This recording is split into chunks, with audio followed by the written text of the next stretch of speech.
Welcome to the Den, the Dark Entertainment Network. I'm the Gothic Rose, and this is the dark tale of the day. Let me take this moment to reintroduce myself. I am the Gothic Rose, hostess of the Dark Entertainment Network. This is a channel where the news meets conspiracy theories and makes babies in my brain, and it comes out my mouth. I do this because I enjoy it. If you like this type of content, please follow along, because I'm not going to stop. Hello, fiends of the den. A little more on Gabby Petito, domestic violence, and why I believe so many people do think that Brian Laundrie is still out there. Now, there are many internet sleuths out there who have left a comment about this supposed 1 second video uploaded by Brian Laundrie to his Instagram stories that was on a boat. You could see the water, you could see the boat, and something that looked like a milk carton. Now, there could be many, many explanations for this, so let's just think about what those could be. So, one, it could be he somehow faked this whole death of his to get away and he's sailing around the world. Two, his parents had his phone and went looking through his Instagram to find clues and accidentally uploaded a story for a second. Or three, someone hacked his Instagram and did that. There could have also been a glitch, which seems the least likely, but my guess would be someone hacked his Instagram.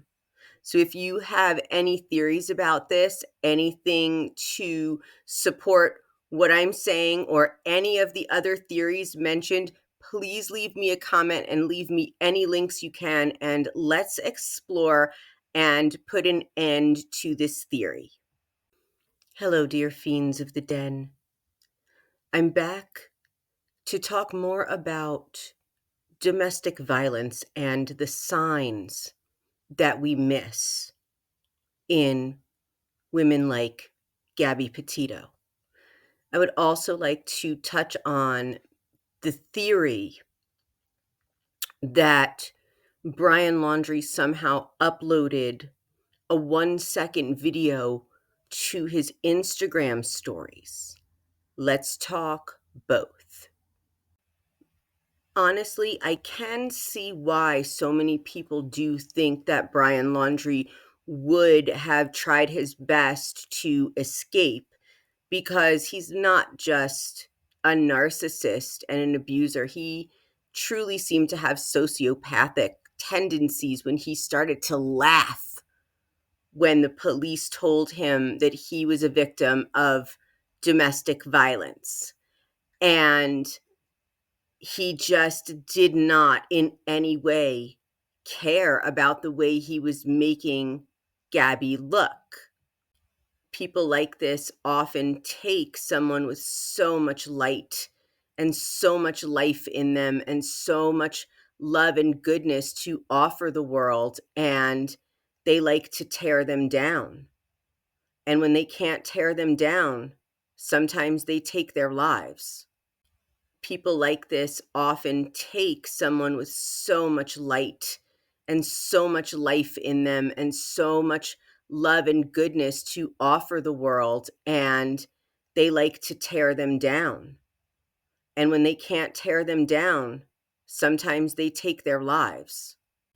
People like this often take someone with so much light and so much life in them and so much love and goodness to offer the world. And as you can see, where Gabby is struggling to compose herself after going through a fight with her boyfriend who hit a cone or a guardrail. And for the man who's driving, who is the one who hit that object, Gabby immediately took the blame for it and was upset while Brian stayed calm. This is classic narcissist behavior, making your victim look crazy. Now, taking domestic violence and ignoring the signs or pushing the signs to the side, which is one of the main reasons I am speaking out against Blake Lively's lawsuit with It Ends With Us, is I feel, and I have said this on Flossom Talk and on the Dark Entertainment Network itself here, that I feel that the whole theme of domestic violence has been bulldozed over by sexual harassment. And the fact that it's lumped into the same category should let you know that this is why so many women are harmed and are killed, because to think that harassment is worse or the same as violence is very wrong. Harassment you can get away from. It's very difficult to get away from violence. And as we saw, Gabby did not come home. While she was out in Wyoming, he was on the run trying to probably stay free for as long as he could until he bought the weapon or got his hands on his own weapon, because I'm not sure if he had a weapon with him on the camping trip.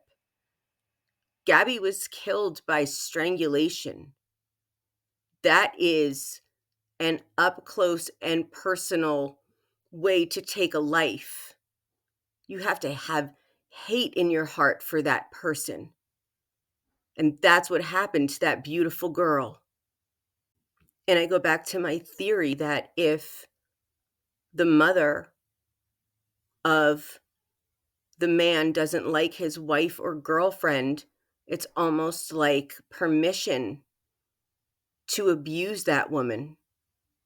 And I've said this about the Shanann Watts case.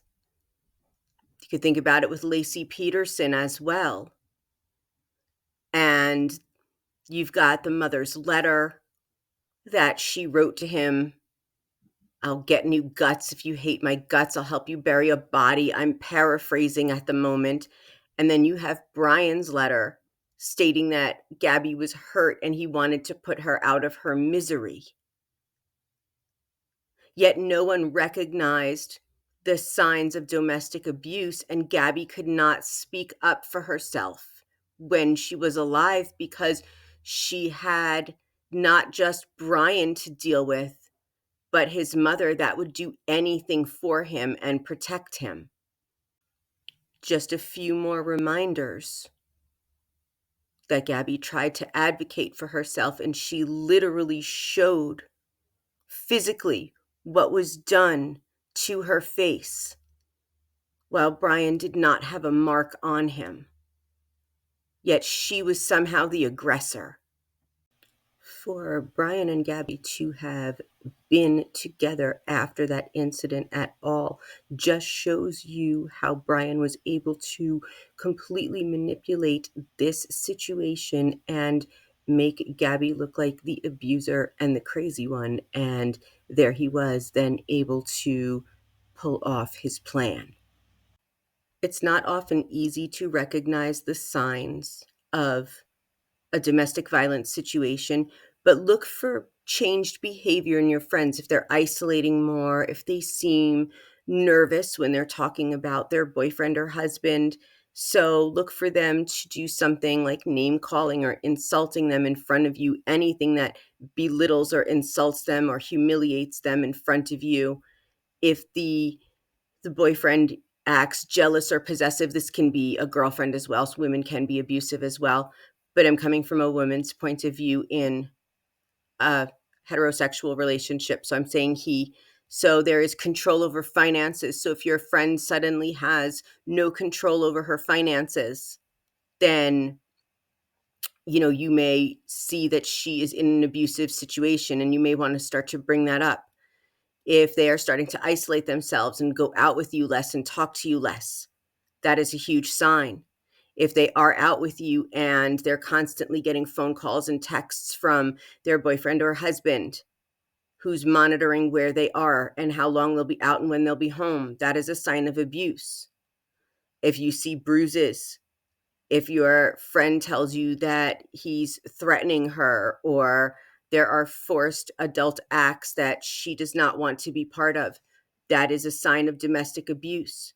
If your friend has lots of behavioral changes, so a little fear of their partner, any excuse for injuries you might see, or wearing long sleeve shirts in the summer, any kind of personality changes, if you see their self-esteem drop or just their decision making skills go out the window. Again, if they stop working, that's another form of financial abuse, so that their abuser can have control over their money. Then the social interactions will be restricted because she doesn't have the money to go out. So there's so many signs, so many signs. And when you do go out in public, the abuser will very much try to embarrass and belittle. I believe I said that already, but these are important things to try and recognize in people. And if you do recognize it in a friend, try and bring it up in a very delicate way, because they may shut down at first, but if they know that you're open to still talk, they eventually may open up, because we do always want someone to talk to for advice, but it's not an easy subject. So with that, please remember that things aren't always the way they seem. Thank you for joining me in the den.